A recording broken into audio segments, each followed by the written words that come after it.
नमस्ते. आणि इकडे आम्ही साप पकडायला आलोय.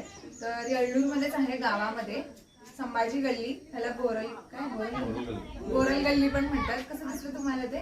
मी असंच मागं आलो होतो फिरत. तर बघू शकता मागं फिरायला आलेली. ते मागं कसं आहे, पूर्ण शेती झाडी वगैरे आहे. तर इकडे साप असणारच, असं नाहीये की राहणार नाही. तर ह्याच्या आतमध्ये साप गेले म्हणायला लागलेत.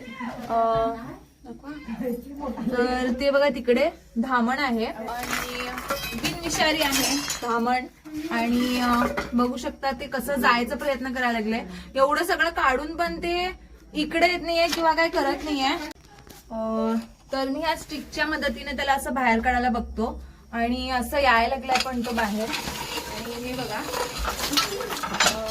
तर बघू शकता कसं जायचा प्रयत्न करतोय. मी इथं असून त्याला काय माहिती नाही की मी पकडायला आलोय किंवा काय, पण असं तो म्हणजे असं स्वतः बाहेर जायचाच प्रयत्न करत असतंय. पहिला आमच्यापेक्षा दूर जायचा प्रयत्न करत असतंय. आणि हे बघा किती पाडवा पाडवी करायला लागले. आणि रागिष्ट पण आहे थोडासा. आणि एक थोडा उशीर झाल्यानंतर थोडंसं शांत पण होऊ शकतंय.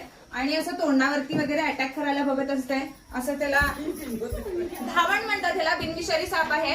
ह्याची शेपूट पण बघू शकता, थोडीशी कट आहे. आणि नॅचरली ठीक सुद्धा झालेला आहे.